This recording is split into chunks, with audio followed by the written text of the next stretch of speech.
Olá, pessoal, bom dia para vocês. 7 horas em ponto, hoje é dia 4 de dezembro de 2025 e nós estamos começando agora a penúltima edição da Semana do Seu Desperta. E ontem foi um dia inesquecível, tanto para a crônica política quanto para a crônica desportiva. Para a crônica política porque os cavalos de pau que o mundo tem dado são absolutamente inacreditáveis, né? Ontem, enquanto a gente apresentava o Desperta aqui, a Polícia Federal chamava o presidente da Assembleia Legislativa do Rio de Janeiro para uma conversa. Ele nem imaginava que seria preso, que foi atraído, na verdade, por uma cilada armada pela Polícia Federal para tentar evitar o escândalo de prender esse defensor, esse protetor do crime organizado do Rio de Janeiro dentro da sede do Poder Legislativo, que seria um escândalo ainda maior, como se já não bastassem todos os comprometimentos que mais essa prisão no Rio de Janeiro traz, né? Mas houve muitos movimentos curiosos aí. Primeiro, enquanto recebia a voz de prisão, o carro do presidente da Assembleia, estacionado na porta da Polícia Federal, guardava um segredo. Mais de R$90 mil em espécie estavam lá. Até agora não se sabe o que essa dinheirama toda fazia no carro do Rodrigo Bacelar, né? Mas a Polícia Federal está investigando. Enquanto isso, em Brasília, a oposição pediu vista e impediu mais uma vez que uma comissão do Senado aprovasse o projeto chamado de pacote da lei antifacção. É inacreditável, porque né, as evidências que o Brasil precisa se dotar desses instrumentos legais para enfrentar essas organizações criminosas estão por todos os cantos, né? E a todo momento há manifestações claras, né, que mostram para a gente que o crime organizado está altamente entranhado no poder no Brasil, né? A prisão de Rodrigo Bacelar abre uma série de indagações. Por exemplo, por que o secretário de Esportes, o Pisciani, saiu às pressas da secretaria para voltar para a Assembleia Legislativa do Rio de Janeiro na véspera dessa operação, quando o presidente da casa já tinha sido avisado de que ela ia acontecer? O governo do Rio de Janeiro quis sanear o governo e a Assembleia Legislativa, para atender a mesma conveniência, tentou a mesma coisa, né? No campo desportivo, nós tivemos ontem uma série de jogos aí, nós tivemos até Neymar fazendo gol, olha, 3 gols em 17 minutos, nós tivemos o Flamengo erguendo a taça. Eu, que não entendo nada de futebol, fiquei sabendo ontem, como vocês viram, que o Flamengo, que o Campeonato Brasileiro, que o Brasileirão, como ele é chamado, não tem uma final, né? Que é tudo ponto corrido. Então, foi essa sem graceira de ontem. Seria muito melhor ter comemorado numa final, num mata-mata emocionante. Mas o Flamengo fez uma campanha brilhante e daqui a pouquinho o Alex vai conversar com a gente sobre isso. O ministro Gilmar Mendes, para encerrar aqui a nossa crônica da abertura de todo o programa, resolveu colocar uma azeitona na empadinha da oposição. E ontem tomou uma medida que foi muito mal recebida por todo mundo, inclusive pelo candidato a ministro do Supremo e atual AGU, né, o Jorge Messias, que pediu ao Gilmar Mendes que reveja a sua posição de blindar os senadores de algo que está previsto na legislação desde 1950 e com muita clareza. Uma lei, a lei do impeachment, diz que qualquer cidadão tem o direito de pedir impeachment de autoridades da República nomeados pelo processo descrito no artigo 52 da Constituição Brasileira, né? E também pelo artigo 383 do Regimento Interno do Senado, tá bom? Esses são os temas de hoje. Nós vamos começar, como fazemos todo dia aqui, batendo um papinho com o Alex Amorim sobre futebol. Alex, bom dia para você. Cadê você, Alex? Bom dia, estou aqui. Opa, tá aí, né, Alex? Sim. Gostou do jogão do Flamengo ontem, não? Sim, primeiramente, bom dia à nossa comunidade do ICL, você, Fábio Panunzo. Ontem eu adorei os jogos que aconteceu ontem, principalmente a derrota ali do Corinthians pro Fortaleza, que reacendeu ali o leão do PC rumo à Série A do ano que vem. Então, ontem, Panunzo, tivemos 7 jogos, o Palmeiras ganhou e o Flamengo se sagrou campeão. Parabéns aos nossos amigos flamenguistas pelo seu 9º título do Campeonato Brasileiro. Só está atrás do Palmeiras, que tem 12. Então segue o líder. Então, segue o líder. Eu estou seguindo o líder aqui nas redes sociais. Vou mostrar para você que tem muita gente que está assistindo agora que não viu a nossa edição de segunda-feira. Mas a alegria do Alex, gente, comemorando o título do Flamengo. Põe aí, Alex. Mostra que você é um sujeito corajoso. Tela agora. Aí, olha aí, ó. Isso. Olha só o sósia do Alex. Não é a cara dele? Faz essa cara assim, Alex, ó. Assim, ó. Olha, mas é incrível a semelhança. Tem uma... essa, ó, assim, ó, pessoal. Faz o bocão aí pra gente ver. É você, não é possível. Sim. Entendeu? Essas aí foram uns prints de tela que eu fiz. Quando eu vi isso no último jogo do Flamengo, eu falei, não é possível. É o Alex aí traindo a pátria aí, palmeirense, né? Isso aí é Olha melhor. isso. Faz aí a boca aí, Alex. Inacreditável, né? A coincidência. Isso aí foi sábado, onde eu tava comemorando lá o título do Flamengo, o tetracampeonato da Libertadores, então foi algo inédito ali, tava feliz. Lembrando que eu nunca usaria camisa de time brasileiro só no sábado para homenagear nossos amigos do flamenguistas e campeões. Muito bom. Bom, o Palmeiras ficou... Eu vi um meme tão engraçado na internet outro dia, que o Palmeiras foi agraciado como o time que mais usou AI, né? IA. Ia ser campeão da Libertadores, ia ser campeão do Brasileirão. Ia ser campeão nada. Do Paulista. Eita, nós, tá difícil ser palmeirense nesse Brasil, hein? Sim. Eu acho que o fato do Bolsonaro ser palmeirense tem alguma coisa a ver com essa maré de azar? Acho que não, né?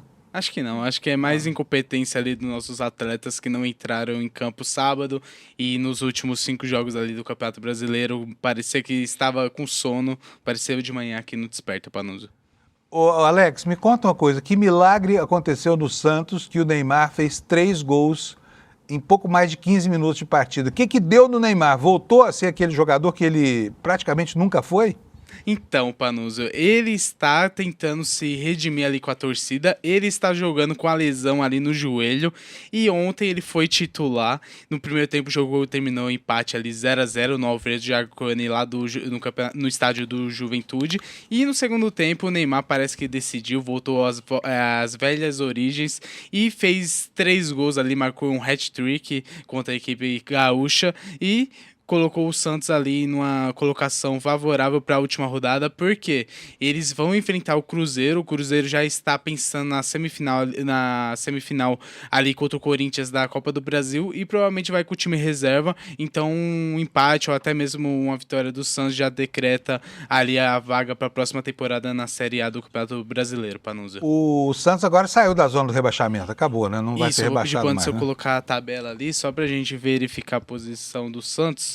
O Santos está em 14º colocado com 44 pontos, então tá uma vitória, tem que ganhar na última rodada praticamente para garantir, mas o empate, dependendo de outros jogos, já garante também a permanência do Santos na Série A do ano que vem. Mas quer dizer que ainda matematicamente não está garantido, é só um ponto de diferença que ele tem em relação ao Ceará e Fortaleza, né? Isso, lembrando que em relação à vitória são 2 pontos, então o empate ali, dependendo se o Vitória não ganhar nem o Internacional, então a vitória, certeza que o Santos se mantém, mas a última rodada tem tudo para acontecer, porque no Internacional e Vitória tem jogos difíceis ali, o Vitória vai jogar contra o time... Contra quem o Vitória vai jogar? O Anderson vai pesquisar para mim, eu sei que o Internacional vai enfrentar o Red Bull Bragantino jogando em casa, e tem que ganhar para se manter ali na Série A, Panuso.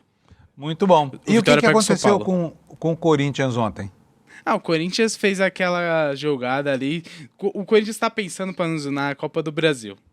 E nisso foi com o time meio misto ali para enfrentar o Fortaleza. O Fortaleza tá indo com tudo ali, porque ele estava parecendo que ia cair, mas depois da chegada do técnico argentino Palermo, o Fortaleza se reergueu e está ali em 16º colocado com 43 pontos, e a vitória de 2-1 ontem em cima do Corinthians foi algo muito bom, porque a equipe se mantém viva na última rodada ali, pensando na permanência na Série A. Muito bom. Temos mais informações aí na área do futebol, não? Sim, Panuso, a gente tem os resultados dos jogos de ontem, só para não deixar passar, a gente vai informar rapidinho. O Fortaleza ganhou de 2-1 ali do Corinthians, o Red Bull Bragantino ganha de 4-0 do Vitória, o Juventude perdeu de 3-0 ali pro Santos, o nosso Bahia ganhou de 2-0 do Sport e sonha ali com a classificação para a Libertadores do próximo ano. O São Paulo ganhou de 3-0 do Internacional. Olha que raro o São Paulo ganhando um jogo. E ganhou muito bem em cima do Inter, e tem aquele sinal alerta do Inter que provavelmente será um dos rebaixados ali para a Série B do próximo ano. O Palmeiras ganhou de 3-0 do Atlético Mineiro, jogo que não valia nada. Não adiantou nada, né? Não adiantou nada. O leite já estava derramado. Era a Recopa dos vices aí, Panunzio.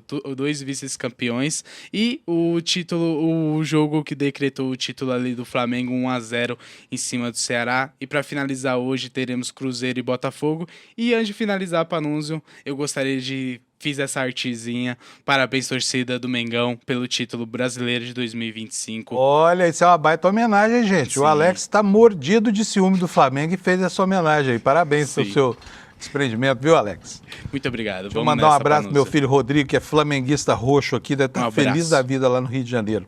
Aproveite, coisa que eu não consegui aproveitar, aproveite e comemore, Rodrigo. Vamos ver como é que vai ser o próximo Mundial que o Palmeiras vai disputar, né, para... E se jogar, né, Panunzio? Vamos nessa. Vamos torcer. Eu fico até com pena dos palmeirenses, meus amigos aqui, com a história do Mundial que o Palmeiras... Eles dizem que tem, mas na verdade não tem, né? 1951, nem existia ainda essa estrutura do futebol de hoje. Mas vamos lá, tomara que ganhe. Assim os palmeirenses param de chorar, porque a gritaria de madrugada está demais e as lágrimas também estão inundando aqui a Zona Oeste de São Paulo, onde fica a sede do Palmeiras. Gente, vamos para a meteorologia então? Olha só, hoje o Brasil está aí recortado em diagonal, aí o tempo vai ser chuvoso hoje em todos esses estados aí da área alaranjada e também vai chover aí ao norte nas áreas amarelas, desde Roraima até Salvador, né? E tem um alerta especialmente grave aqui nessa região, olha, na divisa entre Minas Gerais e o Espírito Santo e o sul da Bahia, né? Vai chover a cântaros aqui.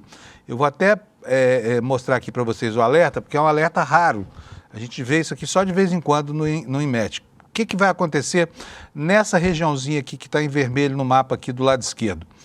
Chuva superior a 60 milímetros por hora, que é muita coisa, e acima de 100 milímetros por dia. Grande risco de grandes alagamentos. Olha, estão até duplicando aqui os adjetivos, né? E transbordamentos de rio, grandes deslizamentos de encostas em cidades com tais áreas de risco, tá? E aqui as orientações do INMET. O pessoal que mora nessa região deve manter os eletrodomésticos fora da tomada, observar se há alteração nas regiões de encostas, permanecer no local abrigado e, se houver inundação, proteger os pertences da água envolvendo sacos plásticos, né? Então, o pessoal que mora aqui nessa região aqui de Minas, do Vale do Jequitinhonha enfim, o pessoal do Espírito Santo, de Vitória, acima até a divisa com a Bahia, que se acautele, porque o pau vai quebrar lá hoje, está prevendo o Instituto Nacional de Meteorologia, tá? E agora vamos ver como é que vão ficar as temperaturas nas capitais, né? Olha aqui, ó, no mapa da previsão tem 2 áreas de muita chuva, que é essa área aqui entre o Mato Grosso do Sul e o Mato Grosso, na divisa com o Paraguai, vai chover muito, e também essa área aqui em Minas Gerais. Mas agora a previsão de chuva da manhã já chega até aqui pertinho de São Paulo. Então vamos lá para as temperaturas. Porto Alegre vai ter 29 graus, quente. Florianópolis com 25, poucas nuvens, dia de praia. Em Curitiba, 25 graus, a madrugada teve 15. Em São Paulo, 25 graus, o dia aqui está falando 18 graus, mas estava mais frio hoje, viu? Eu até me surpreendi na hora que eu venho para cá, porque eu venho pedalando. O meu apartamento é quentinho, quando eu saio de lá é que eu descubro que está frio, e estava bastante frio. No Rio de Janeiro, 28 graus Celsius de máxima, a mínima foi de 22. Em Vitória, vamos ter 25 graus, muitas nuvens, pancadas de chuva, trovoadas isoladas. Essa área aqui é a área onde vai chover, né? E vai chover também no Rio, aqui, ó. O mapa do INMET está antecipando. E em Belo Horizonte, nós teremos pancadas de chuva, possível queda de granizo, prevista para hoje. 25 graus de temperatura máxima. Vamos agora para o centro-oeste. Em Goiânia, dia nublado com chuva, temperatura máxima de 27. E em Brasília, por favor, Brasília, muitas nuvens, pancadas de chuva, trovoadas isoladas, máxima de 24 graus, dia fresquinho. Em Campo Grande, 31 graus, poucas nuvens, vai fazer calor e sol lá, portanto, né? Em Cuiabá, 33, nuvens, pancadas de chuva. Que mais? Agora vamos para a região norte. Em Porto Velho, nuvens, pancadas de chuva, máxima de 31, a mesma previsão para Rio Branco, com máxima de quanto? De 30 graus. Manaus vai ter 33, Boa Vista, Roraima, 34, Macapá, 33, São Luís do Maranhão, 34 e Palmas, do Tocantins, vai ter 29 graus, também chove por lá, tá? Agora vamos ver aqui a temperatura no Maranhão. Em São Luís, 37 graus Celsius de máxima, possibilidade de chuvinha isolada. Em Teresina, 36 graus, calorão, né, lá em Teresina, como é esperado para essa época do ano. E nas demais capitais do Nordeste, dia lindo, praia boa para quem tem tempo para ir numa quinta-feira se refrescar naquela água morninha e deliciosa das praias do Nordeste.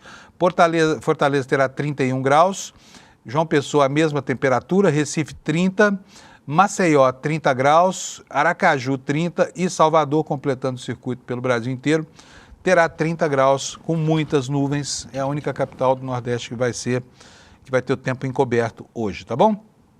Essa é a meteorologia para o dia de hoje. Agora eu vou passar a mostrar para vocês as manchetes, os destaques aqui na página do ICL Notícias.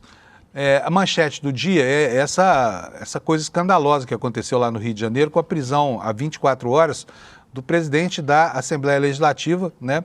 Um homem que está sendo acusado de vinculação com o crime organizado. E como é que é a vinculação? É por meio de um suplente de deputado que estava no exercício do mandato, que você já sabe, chama T.H. Joias, um homem que fornecia armas para o Comando Vermelho, tá? Não é pouca coisa. São os barões do crime organizado imbricados lá com o poder legislativo no Rio de Janeiro.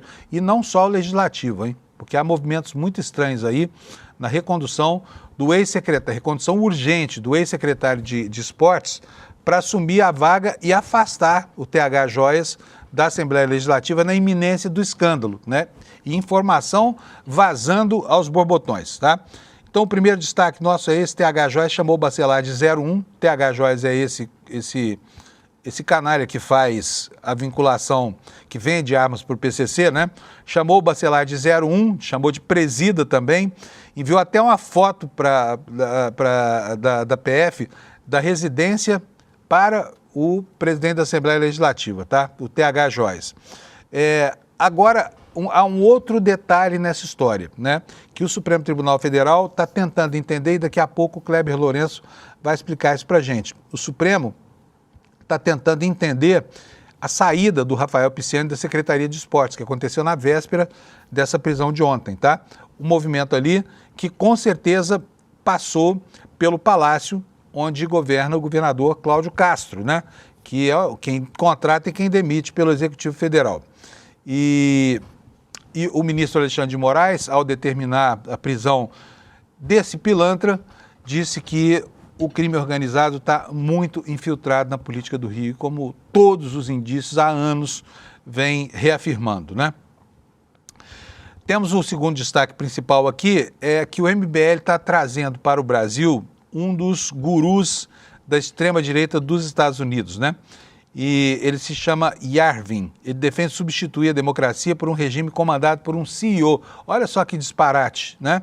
Um CEO inspira líderes próximos a Trump, né? Vamos tirar, esse negócio de democracia tá demais. Para que gastar tanto dinheiro com um Congresso, uma Câmara, um Senado? Para que juiz? Bota um CEO aí, ele contrata, ele demite, ele manda matar e manda fazer viver. Olha, nos destaques secundários, nós temos essas informações aqui, olha. A Erika Hilton denunciando, né, em plena onda de feminicídios no país, que houve um sucateamento das políticas de proteção às mulheres e ela acionou o Tribunal de Contas do Estado de São Paulo, porque o assunto acontece aqui em São Paulo, para que investigue o fato, tá bom? Bom, você deve ter visto na internet, o assunto está bombando, né? A morte ontem de um homem, a notícia sobre a morte de um homem que foi atingido por uma barra de supino numa academia de Salvador, que deixa claro que a academia é perigoso, tá? E, por fim, o último destaque, a decisão do ministro Gilmar Mendes, essa que eu falei que é uma azeitona na empadinha da oposição, que foi muito mal recebida por todo mundo. Já estão chamando isso aqui de PEC da blindagem do judiciário. A decisão monocrática do Gilmar Mendes, que inflamou ontem o clima lá em Brasília, né, e fez transbordar, né, o caldeirão de mágoas que existe aí entre governo e oposição. Mas a medida do Gilmar Mendes foi mal recebida, não foi só pela oposição, foi mal recebida por todo mundo, né? Achando que o ministrão, dessa vez, errou feio a mão ao adotar uma medida de natureza corporativa em defesa dos colegas e dos seus próprios interesses e em detrimento da necessidade de desconstituir castas no país que se abrigam lá no cume, na estrutura do cume dos poderes, tá? Esses são os assuntos que nós vamos tratar a partir de agora, tá? Começando pela questão do afastamento do presidente da Câmara, da Assembleia Legislativa do Estado do Rio de Janeiro. A manchete está aqui no nosso site. Moraes manda afastar Bacelar da Alerj e diz que o crime infiltra a política do Rio de Janeiro. Vou ler aqui para vocês, matéria da agência Tempo Real, espelhada no nosso site, que diz o seguinte: além da prisão de Rodrigo Bacelar do União Brasil, o ministro do STF, Alexandre de Moraes, mandou afastar o presidente da Assembleia Legislativa do Rio de Janeiro do mandato de deputado. Na decisão, Moraes afirmou que as organizações criminosas realizaram uma infiltração política no Rio com capacidade de corromper agentes públicos e políticos em escala. Bacelar é suspeito de ter vazado informações sigilosas da Operação Zargum, que levou à prisão o então deputado T.H. Joias, esse que eu falei que era suplente do Pisciani, que estava na Secretaria de Esportes, né? E na decisão, ele afirmou que o Bacelar estaria atuando ativamente pela obstrução das investigações. O que disse o ministro Alexandre de Moraes? Disse o seguinte, você está vendo aí, lê junto comigo.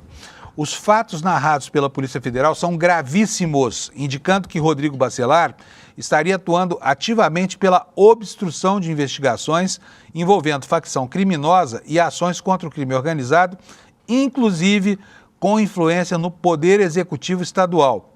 E influências essas capazes de potencializar o risco de continuidade delitiva e de interferência indevida nas investigações da organização criminosa. Foi o que disse aqui o ministro Alexandre de Moraes. Para o ministro, uma das principais características dessas organizações criminosas atuantes lá no Rio de Janeiro, além do domínio territorial mediante o uso da força e da capacidade de corromper agentes políticos em escala, é a infiltração política que tais grupos alcançaram nos últimos anos, seja na esfera municipal, estadual ou federal. Enquanto o alerta vem na forma de um despacho do ministro do Supremo, né, o clima ontem em Brasília foi muito ruim, porque a oposição, que se autopropala, né, como sendo os arautos da defesa dos cidadãos desse país aqui, da defesa forçada, da defesa da marra, ela impediu mais uma vez o pacote da lei antifacção de avançar lá em Brasília, né? Curiosa essa atuação dos deputados aqui, que querem, sob o argumento de dotar o Estado de mais instrumentos para combater o crime organizado, estarem insistindo o tempo todo em reduzir a autonomia da Polícia Federal, que é quem faz essas operações, como essa que a gente viu lá no Rio de Janeiro, né? Vamos passar aqui para o próximo assunto, porque nós temos um monte de coisa para falar sobre isso. O Bacelar, o Bacelar era um sujeito que tinha uma relação aparente de muita intimidade, né, com esse fornecedor de armas do Comando Vermelho, o T.H. Joias, né, que tinha lá assento na Assembleia Legislativa do Rio de Janeiro.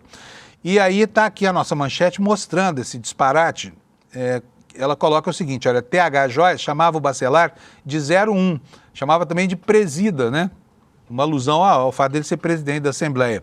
E enviou até uma foto da PF na residência dele ao presidente da Alerj, tá? Então aqui os dois abraçados, ó, o T.H. Joias e o Rodrigo Bacelar. Matéria da Folha Press, no nosso site, você pode ler lá tudo, eu vou ler um trechinho para você. A investigação da PF, que culminou com a prisão do presidente da Alerj, Rodrigo Bacelar, nesta quarta, revela diálogos e imagens que ele manteve na véspera e no dia da prisão com o deputado T.H. Joias, detido em setembro. Entre essas conversas, T.H. Joias chama Bacelar de 01 e o Bacelar responde com uma figurinha de um homem bebendo cerveja quando foi avisado por T.H. de que havia comprado um celular novo. Isso já é uma operação de despiste, depois que ele foi avisado de que haveria a tal operação, né? A defesa de Bacelar afirma que ele não atuou para obstruir investigações e negou que ele tenha vazado informações a possíveis alvos da Polícia Federal. Os advogados dizem que ele foi ouvido pela PF e esclareceu tudo o que lhe foi perguntado. Parece que não foi muito convincente, porque ele continua lá na PF. Em nota divulgada no início da tarde, a Alerj afirmou que ainda não havia sido comunicada sobre a operação na manhã de ontem e assim que tiver acesso a todas as informações, irá tomar as medidas cabíveis. Esse é outro capítulo, tá? Porque já tem um movimento lá no Rio de Janeiro que se prepara para tirar o Bacelar da cadeia, sabe? como aconteceu no Espírito Santo outro dia. Prenderam lá um deputado, aí a Assembleia Legislativa votou, por maioria dos seus membros, decidiu obstruir a prisão e o ministro Alexandre de Moraes mandou soltar a pessoa que foi detida. Prossegue aqui a reportagem dizendo o seguinte: segundo a Polícia Federal, TH comprou um celular novo na noite anterior à operação e colocou o Bacelar como primeiro contato na lista de comunicação urgente. Após ser chamado de 01 por TH, Bacelar responde com a figurinha. Para os investigadores, isso sugere que ele tinha conhecimento da troca de celular e também do plano de fuga, né? No dia da operação, às 6h03, TH não foi encontrado na residência dele no condomínio das Mansões, né, na Barra da Tijuca. No entanto, ele foi localizado horas depois em um outro condomínio, né?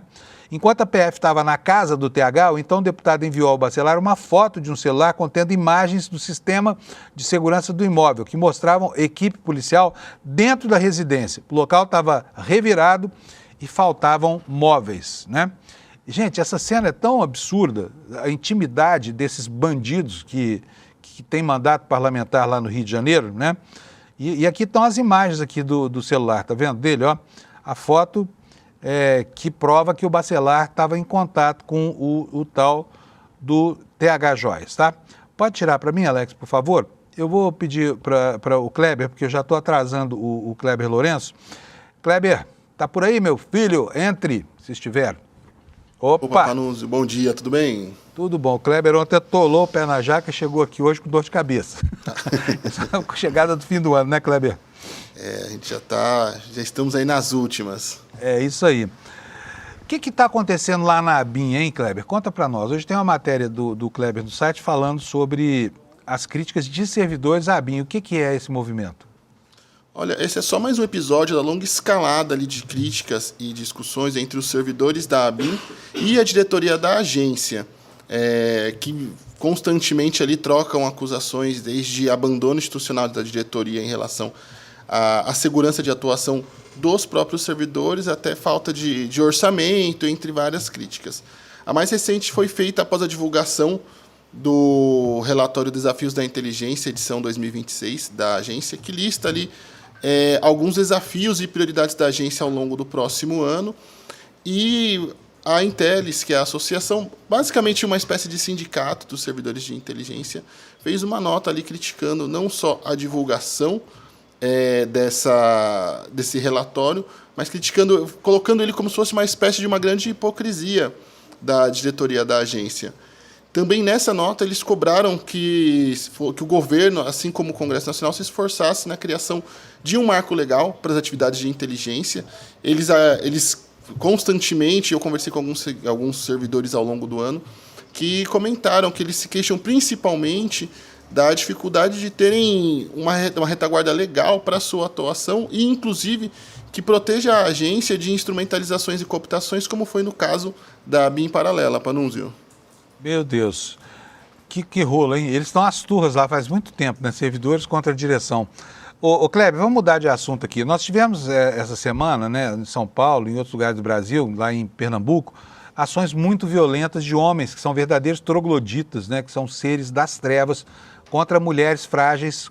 Aquele caso daqui de São Paulo, em que o ex-namorado atropelou dolosamente e arrastou por mais de 1 quilômetro a ex-namorada, aquilo foi uma imagem que dificilmente a gente vai se esquecer, sabe? Mas a Erika Hilton ontem fez uma manifestação contra o governador Tarcísio de Freitas, porque em pleno surto de feminicídio, o Tarcísio teria reduzido os equipamentos do Estado que dão proteção a mulheres, é isso? Isso já é uma crítica antiga, há mais de um ano já. Autoridades e políticos do Estado de São Paulo já denunciam e criticam o governador Tarcísio de Freitas pelo desmonte das políticas de proteção às mulheres. E esse desmonte é denunciado como uma espécie de desinvestimento mesmo, desde a redução da quantidade de delegacias de proteção à mulher, até mesmo o orçamento para políticas públicas destinadas a este fim. Por conta disso, a deputada Erika Hilton, do pessoal de São Paulo, protocolou no Tribunal de Contas do Estado de São Paulo uma representação para que o governo Tarcísio explique o que está fazendo e também, dentro dessa representação, já acusa de sucateamento o governo do Estado de promover o sucateamento dessas políticas, Panunzio. Muito bom. Olha, quero agradecer muito ao Kleber que esteve aqui para nos informar hoje sobre essas matérias super importantes aí, principalmente essa história, né, de desprover os equipamentos de proteção das mulheres, porque está na cara que existe um problema grande no Brasil em relação à prática de feminicídio, tentativa de feminicídio e agressões contra mulheres, né? Então, Kleber, valeu. Estou torcendo aqui para a sua... Um ponto Pode importante, que essa é mais uma marca ali dos vários sucateamentos que estão sendo promovidos ao longo do governo Tarcísio de Freitas, né? Eu não preciso nem lembrar também da situação que passa, por exemplo, o caso do transporte público, onde as ferrovias estão sendo privatizadas, sem qualquer tipo de controle ou acompanhamento de perto, em companhias como, por exemplo, a Via Mobilidade, ali constantemente apresentando falhas, defeitos e problemas ali afetando milhões de paulistanos. A gente teve recentemente também a privatização da Sabesp, onde o governador garantiu que não haveria aumento de contas, e já no próximo mês teremos um aumento de 6% nas contas de água de todo o estado. Quase 7%, né? Quase 7%. Isso. Por exemplo, também a gente tem, se por um lado falta dinheiro para a política de proteção às mulheres, por outro, o Tarcísio vem enchendo as rodovias do estado também com uma série de pedágios ao longo de todo o estado. Então, é um verdadeiro descalabro que vem acontecendo no estado de São Paulo na gestão de Tarcísio de Freitas. Antes de você sair, eu vou pedir para o Alex colocar em tela cheia, porque eu quero ver a imagem do Will, que está aí, do William De Luca, que está atrás. Cadê o William? Estava ali com a camiseta verde e amarela. Eu ia perguntar a ele se ele debandou para o outro lado. Pergunta ele para mim aí, tá? Depois ele explica aqui no N1 e no rolê, tá bom? Kleber, valeu, cara. Obrigado, viu? Obrigado por ter, apesar de estar aí com dor de cabeça, eu brinquei que era ressaca, mas não é ressaca, não.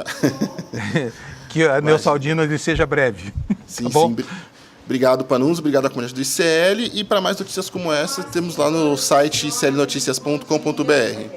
Tá bom. Valeu, Kleber. Brigadíssimo, viu? Pessoal, vamos continuar falando aqui sobre a esdrúxula situação lá do Rio de Janeiro, porque eu tenho certeza que a sua curiosidade está aguçada, né? E a minha indignação também está aguçada, porque não é possível. Olha como é que são as coisas no mundo torto dessa gente aí, cujos valores são esses que a gente está vendo, tá? Temos aqui a próxima manchete, uma manchete que está no site do UOL, sobre a descoberta que foi feita no carro do presidente da Assembleia Legislativa do Rio de Janeiro. Pergunto para você, quando você sai de casa e vai trabalhar, você leva 91 mil reais no seu carro ou não? Quanto tem de dinheiro aí na sua carteira? Até vou mudar a pergunta aqui. Quanto tempo faz que você não manipula cédulas, né? Eu, por exemplo, estou há meses, eu nem tenho carteira mais, porque agora a carteira de identidade é digital, a carteira de motorista é digital, os cartões de crédito todos são no celular, então não tem por que carregar carteira. Mas o presidente da Assembleia Legislativa do Rio de Janeiro, como se fosse a coisa mais normal do mundo, no momento em que foi preso, o carro oficial parado em frente à sede da Polícia Federal tinha 90 mil e tantos reais, quase 91 mil reais em dinheiro vivo. Olha aqui, olha, está aqui a foto da dinheirama. Pergunto a você, o que você acha que esse sujeito fazia com essa quantidade de dinheiro no carro, sabe? Será que ele ia dar para alguma instituição de caridade?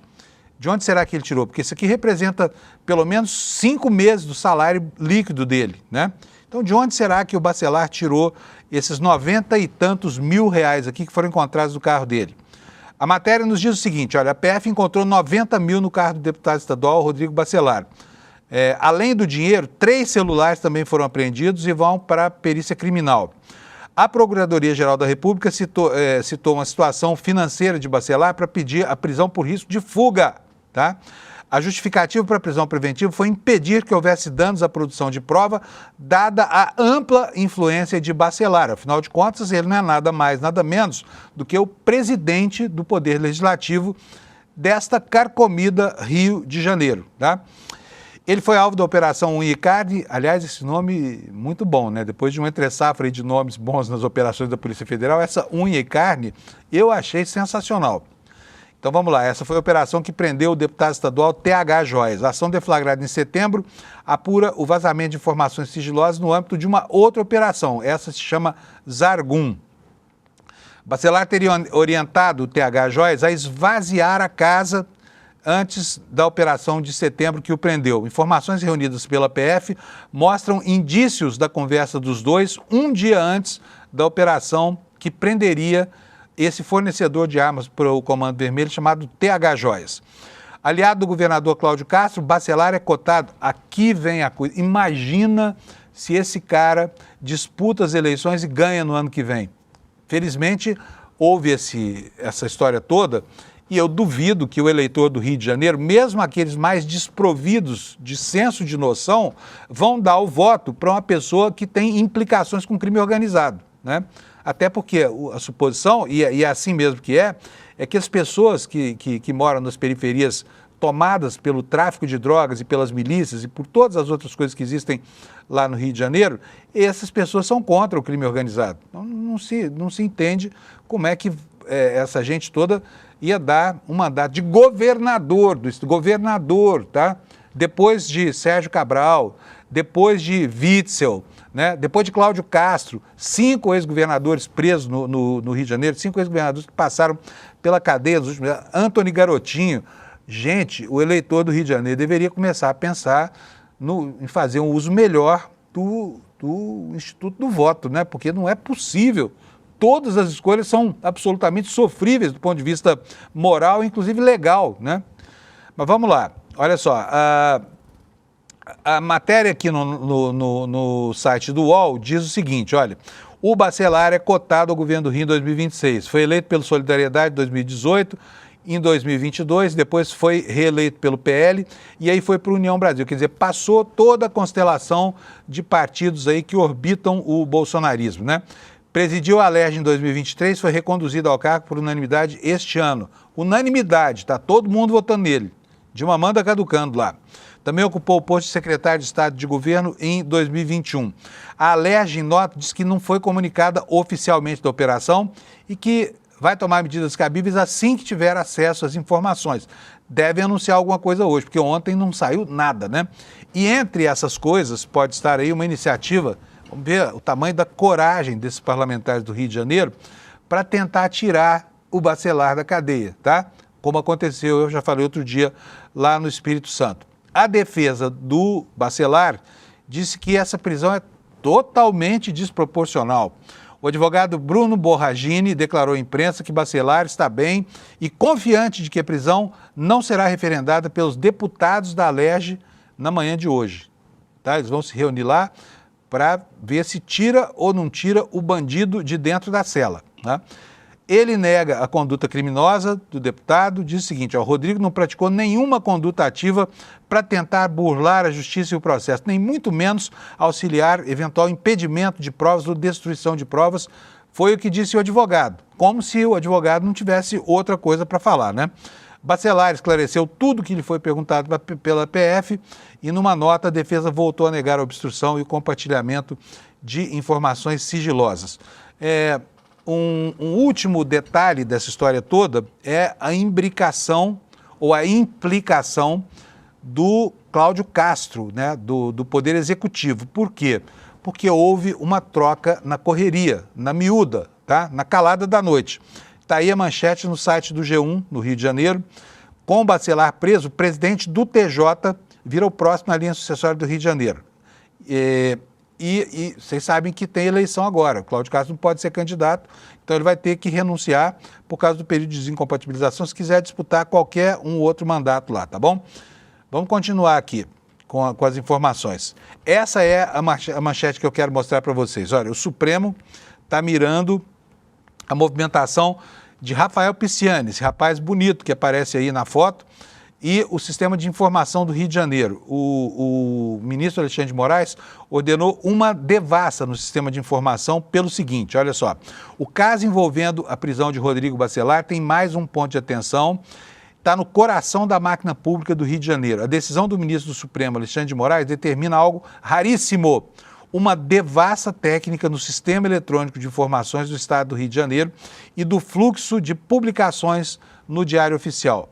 Mesmo sem fazer juízo prévio, Moraes quer saber quem mexeu, quando mexeu e por que mexeu nos processos que resultaram na exoneração relâmpago, é o termo usado aqui pela Polícia Federal, de Rafael Pisciani e na nomeação de Rodrigo Scorzelli para o comando da Secretaria Estadual de Esportes, justamente no dia da operação que prenderia o TH Joias. A Polícia Federal chamou esse episódio de manobra regimental célere. A suspeita é clara, o movimento teria sido uma tentativa de blindar a Alerj de Bacelar e também o Poder Executivo do desgaste político causado pelo escândalo envolvendo o deputado suplente do MDB. Tá?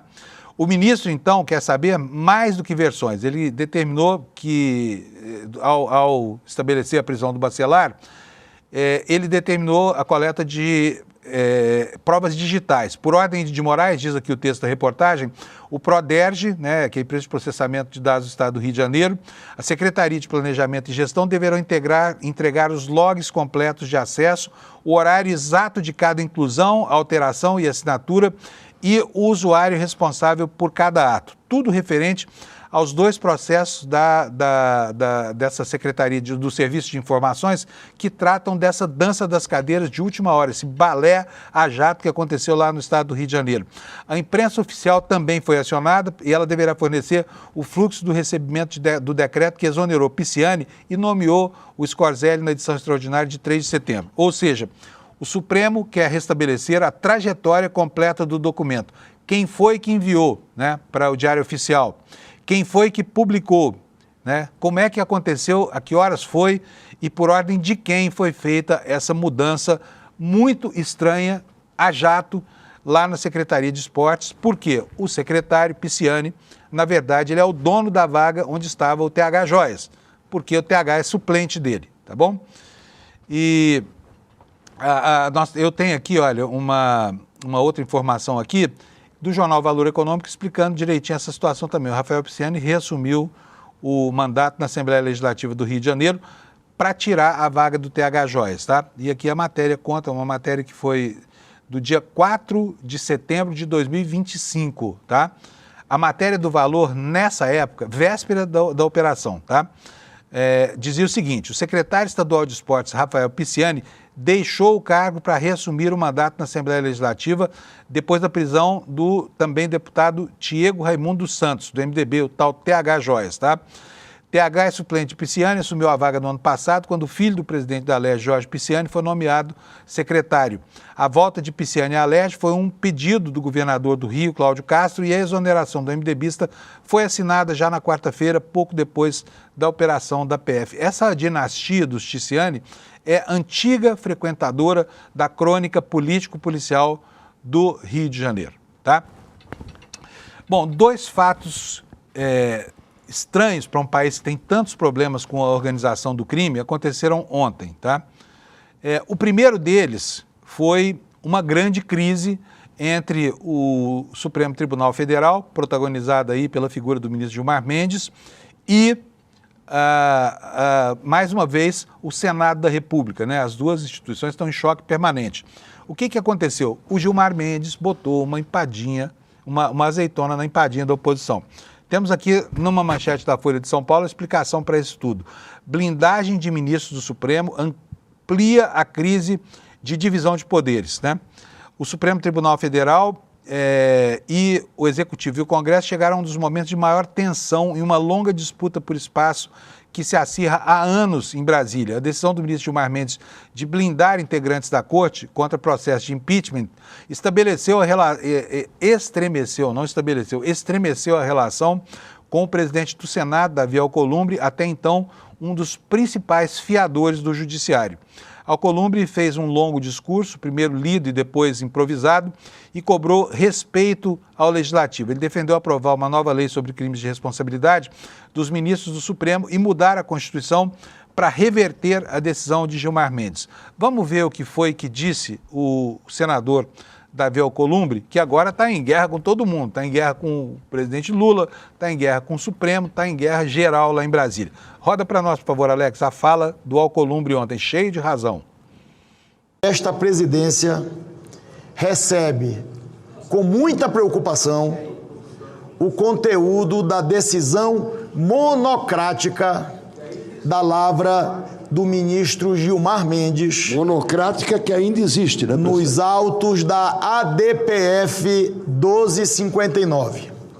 A decisão judicial vai de encontro ao que está claramente previsto na Lei número 1079 de 1950, que assegura a qualquer cidadão o direito de propor um processo por crime de responsabilidade.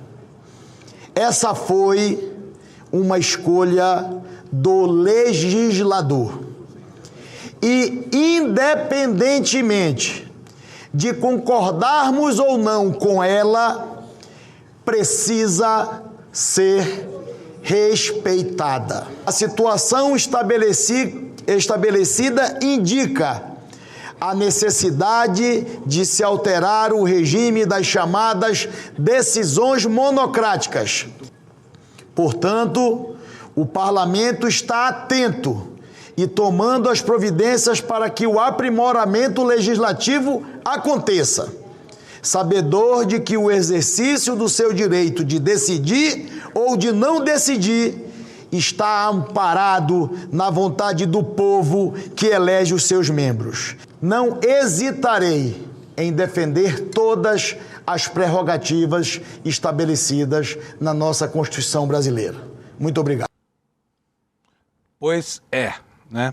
Pois é. Pegou super mal essa iniciativa do Gilmar Mendes, por algumas razões.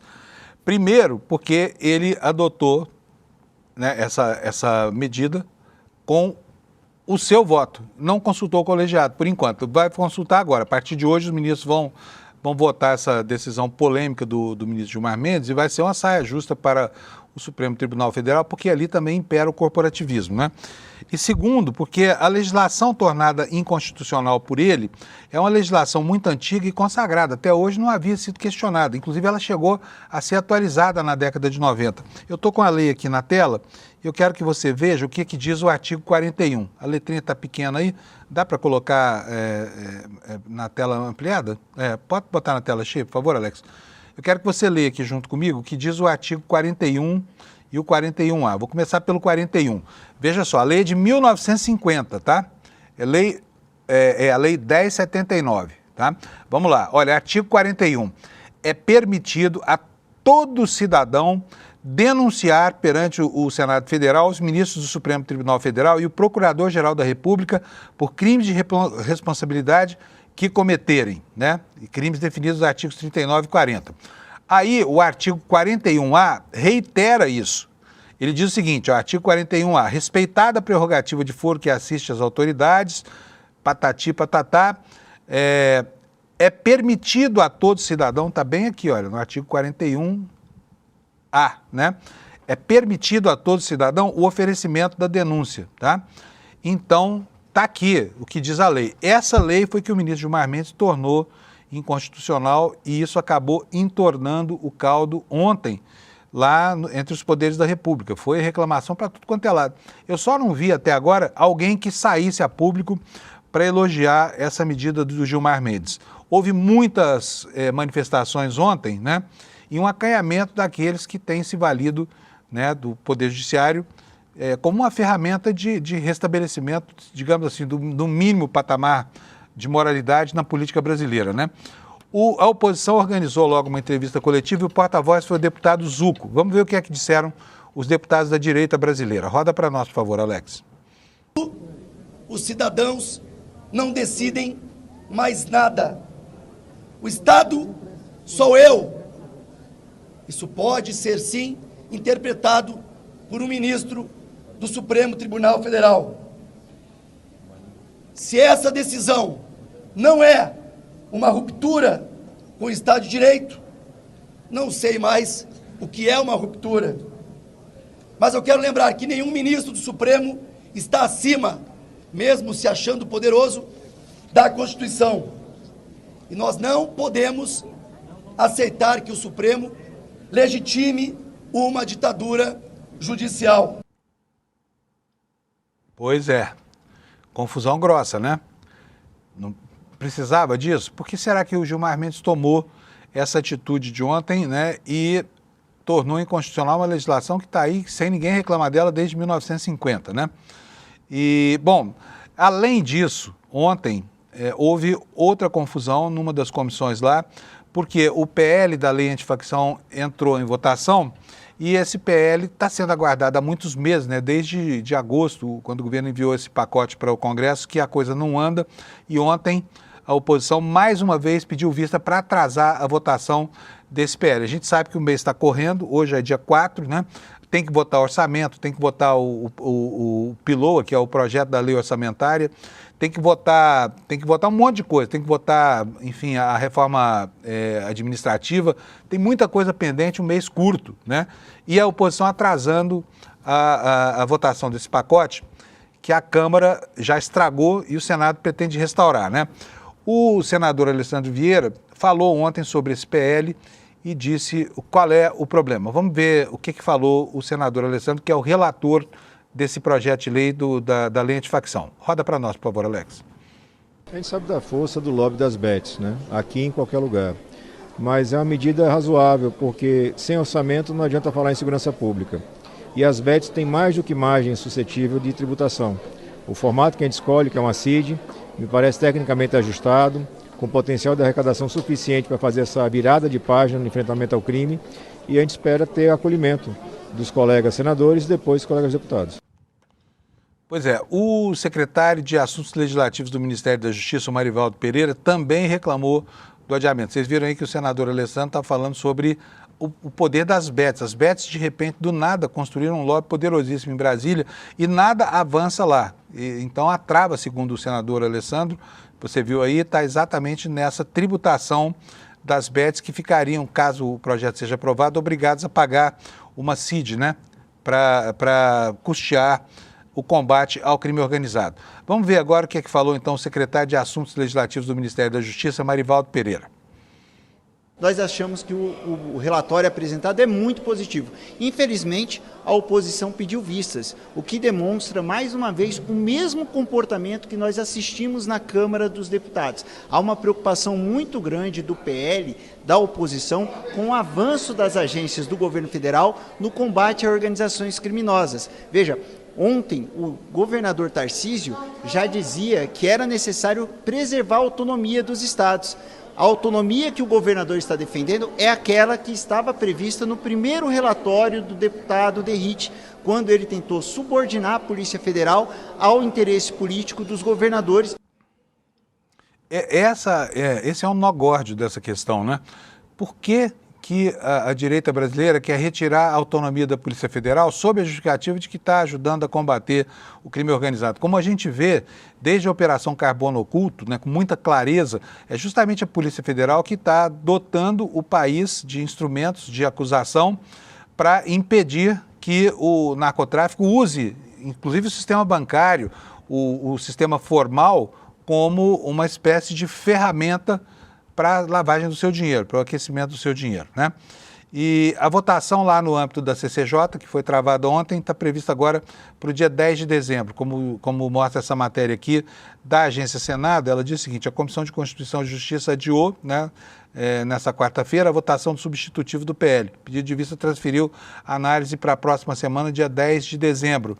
E, ao contrário da discussão na Câmara, oposição e governo convergiam em elogios ao texto do PL antifacção do senador Alessandro Vieira, que, entre outras mudanças, prevê o imposto, objeto, né, de toda a polêmica ontem, o imposto da CID Bets para financiar o combate ao crime organizado. Tá?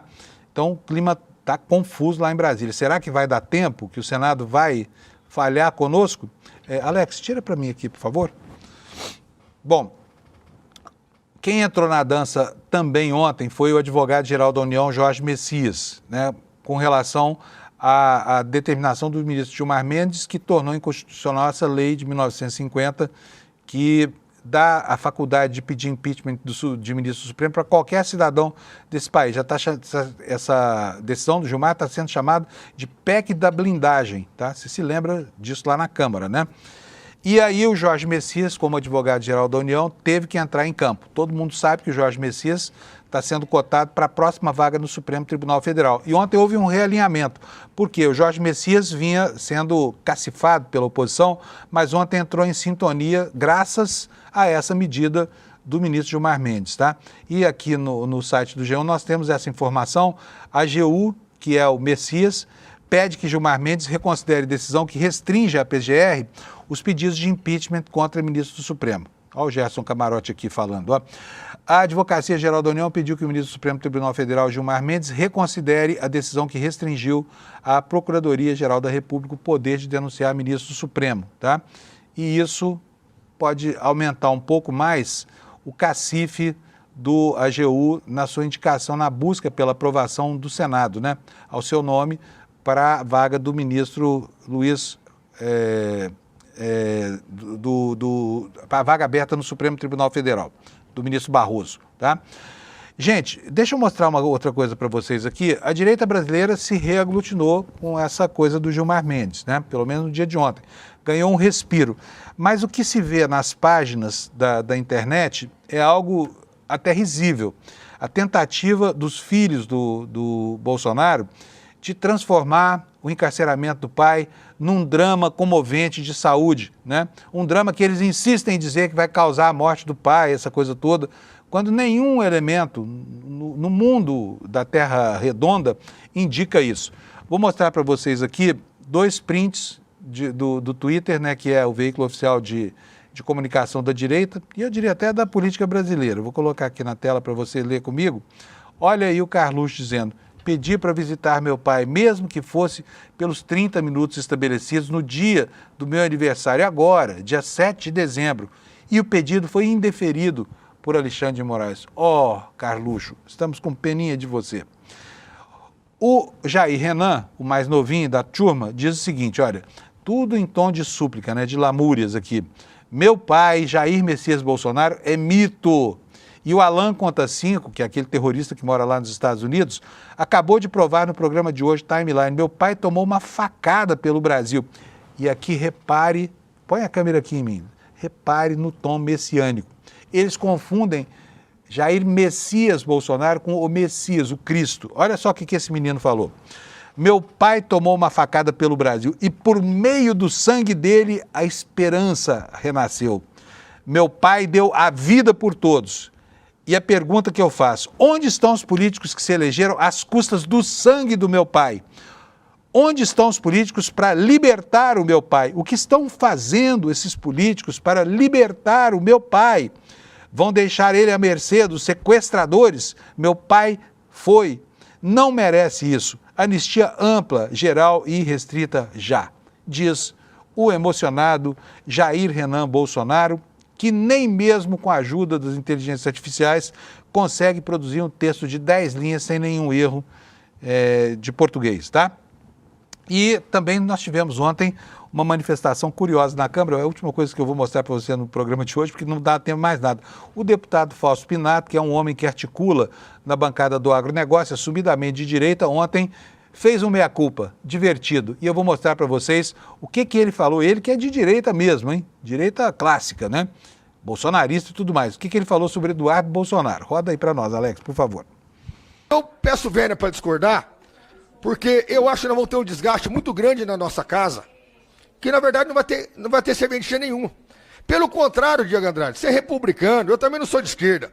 Quanto mais rápido nós detonar o Eduardo Bolsonaro e todas as terraplanícies que não deu certo, nós vamos conseguir fazer uma direita para disputar com dignidade e talvez retomar o poder desse país com um projeto de país e não terra plana. Porque se nós só colocar o peso e medida aqui hoje, a Carla Zambelli, o crime dela é desse tamanho, pelo crime que o Eduardo Bolsonaro cometeu, de lesa pátria. E uma diferença. Tem muito nego macho na outra direita,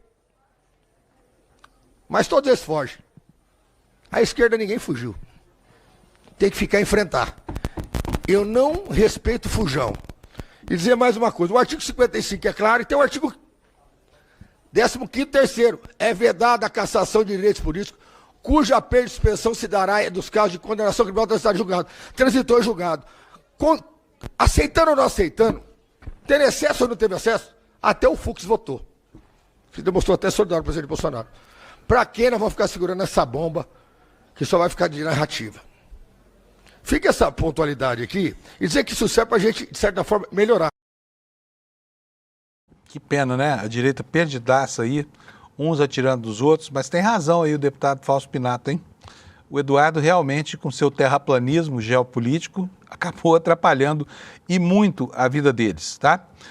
Pessoal, é isso. Terminamos por hoje. Amanhã, sexta-feira, é o último dia da semana. A gente vai estar aqui às 7 horas da manhã. Amanhã também é dia de festa aqui na firma. Então, a coisa vai ser animada aqui no ICL. É lógico que a gente não vai começar a beber de manhã, porque aí é alcoolismo, é sexta-feira. Mas vamos beber à tarde, né? Quando já tiver com um dia ganho aqui. Então, a gente se encontra aqui amanhã às 7 da manhã. Mas antes de sair, preciso lembrar para você, né, dessa aula aberta. A Márcia Tiburi vai ministrar, aliás, já ministrou porque é uma reprise, mas ela continua disponível para você na internet, para você conhecer o nosso curso de Teoria Crítica da Sociedade, que é a segunda turma de pós-graduação aqui do ICL, tá? Então, se você quiser saber mais sobre o nosso curso, vai ser um prazer receber você nessa plateia hoje, plateia virtual, né? Às 19h30 vai ter a reprise da aula, você pode assisti-la aqui em icl.com.br/aula, tá bom? Boa quinta-feira para você, obrigado pela sua audiência. A gente se encontra amanhã às 7 horas da manhã para encerrar a semana. Tchau. Fala, turma, a espera acabou. A gente abriu as vagas para a nossa pós em Teoria Crítica da Sociedade. Uma pós histórica porque é a primeira vez no Brasil que é oferecida. E uma pós também muito especial porque é feita em parceria do ICL com a FESP São Paulo, uma das instituições de maior prestígio no Brasil. A gente tem um número limitado de vagas numa condição super especial, que foi o lançamento dessa pós. Já tem muita gente que se inscreveu, literalmente milhares de pessoas, e essas vagas na condição especial elas estão acabando.